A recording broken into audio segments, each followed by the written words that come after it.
Anyone could do a drop kick. Yeah. But when Ricochet does a drop kick, it's just cooler. I don't know. You know what I mean? Yeah. You know, anyone can do a head scissors. Again, it's like you got to put your style, you got to put your flavor on it. You got to it's so hard. Like everyone does everything, right? Yes. You just got to do it better.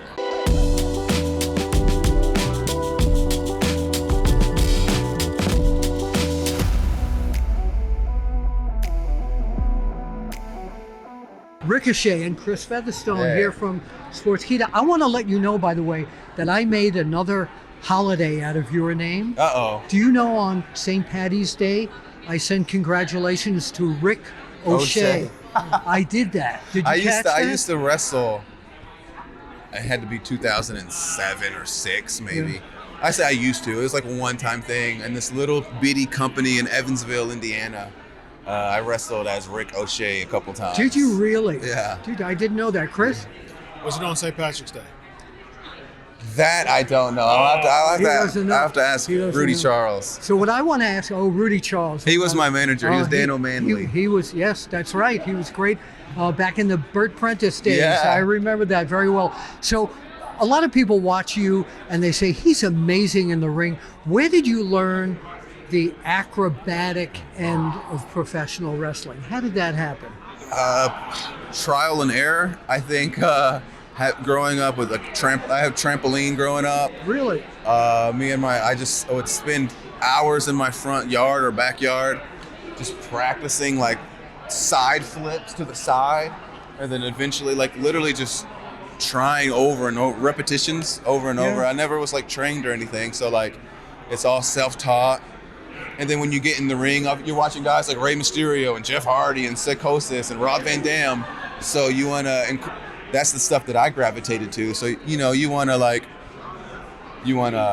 duplicate or mimic the stuff that you see. Right. And I just, you know, those guys are crazy. And that's kind of where it all formed together. Yeah. List of champions you just named. And you have a list of titles here in the WWE. Out of all the championships you've won, what's the most memorable one that sticks out the most? The most memorable for me were probably the North American Championship with Adam Cole, but like the Intercontinental Championship probably like, I don't say means the most, but like just coming from like the Shawn Michaels era with Razor Ramon, and then like The Rock and Austin, they were doing the Intercontinental Championship, and then like even like all these guys that come up now, like Mr. Perfects and those guys who really like push the Intercontinental scene for a while. Like, so that one probably meant, but for me, like the moment winning the North American Championship, like in the takeover with Adam and stuff, like that was a big moment for me for sure. Who's your all-time favorite Intercontinental Champion? All-time favorite Intercontinental Champion. I mean, The Rock's my all-time favorite wrestler. So, but as far as all-time favorite Intercontinental, maybe Razor. Okay. Maybe Razor. Yeah, that's a good choice. Maybe Razor. So can you? Razor, purple and black. Yeah. Can you do a? Can you do a Rock? Do a imitation? Rock. Can you do a Rock imitation? I can't do. I don't know if I can. What's your name? The Rick. No, the Rick. Oh, I like that. The Rick. The Rock and Rick. So my question is, right now, in the tag team. last few years, your career, you're on TV more and more, and just like a boxer, sometimes when you get to the pinnacle of a title or something like this, something happens and you just short like this much. Yeah. What happens? I think in those moments, it's not even like what happens. It's just I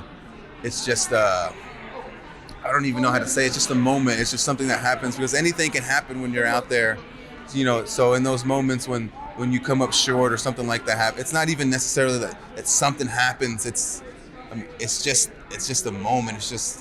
It's hard to explain. You can train as much as you want, but like Mike Tyson said, you can have a plan, but everyone's got a plan until you get punched in the mouth, you know, type thing.